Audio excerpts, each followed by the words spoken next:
Hey guys, Paul Ferrace here. I'm a photographer based out of St. Augustine, Florida, and today I wanted to talk about perspective in landscape photography, specifically using forced perspective to emphasize and exaggerate your foregrounds to create depth in your images. Living in Florida, our entire state is pretty much flat, so it's great to use forced perspective and get real close to your foreground subject. Even if you don't live in a flat location, this will really help add depth to your images.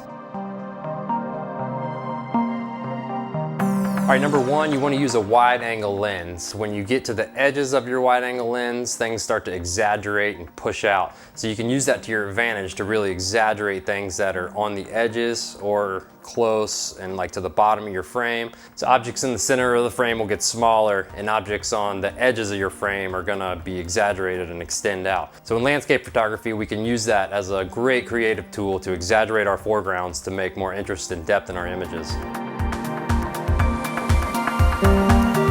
All right, number two, you want to fill the frame with your composition. So anything you have in your foreground, you really want to emphasize and fill your frame out. And that's going to exaggerate on those edges and that bottom and really give a cool, unique look to your foreground subject. And this really helps maximize the wide angle distortion and exaggerate those lines.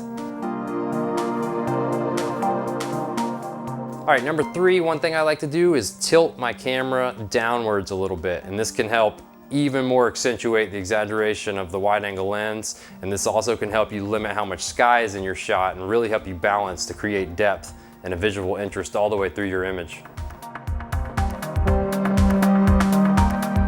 Okay, when you're using forced perspective, you're usually very close to your foreground objects. I'm sometimes at the minimum focusing distance of my lens. You're going to have to focus stack. Some of my shots take 10 or more to get focus stacked, and that's because you're so close, your depth of field is tiny.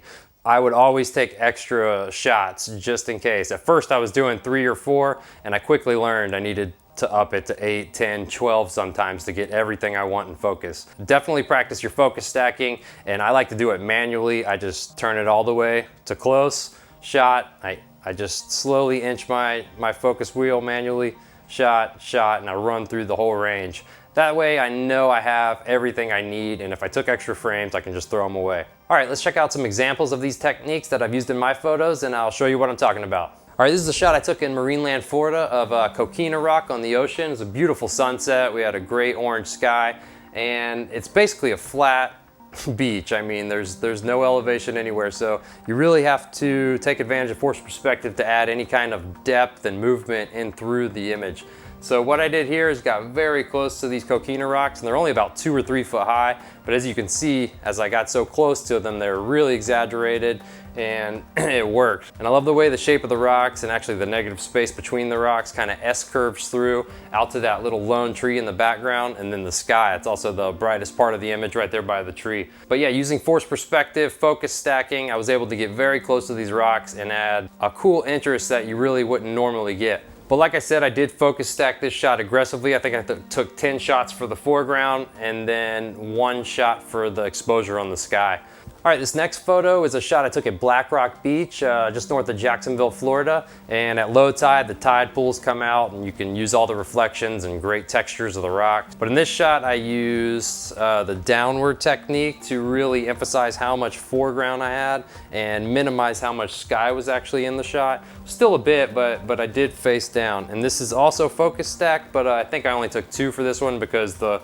foreground wasn't super close to me. I was kind of a little bit higher and facing downwards. By facing downwards, I was able to fill the frame with those tide pools, the reflections, and all the textures of the rocks, and still keep a good amount of sky in there. And I like how the image came out. All right, this third shot is a pink sunset we had in Marineland. And actually those rocks in the middle ground there are the rocks I shot in that first shot. And you can see the size of them, how different they look when they're in the middle of a frame on a wide angle lens. So in this shot, you can see I used all the techniques I'm talking about. I had a wide angle lens, I'm on 14 millimeter. I had my camera slightly facing downwards to fill the frame on the bottom and the foreground. And I focus stacked. I think there's 3 or 4 shots, nothing too heavy, but to get everything in focus. And as you can see, it's nice, has the close detail on the rock, but then the light that kind of draws you through over these reflections, the long exposure water and the textures in the rock. And I really love how it came out. But without using these techniques, I would not have got this look, and I love how this image came out.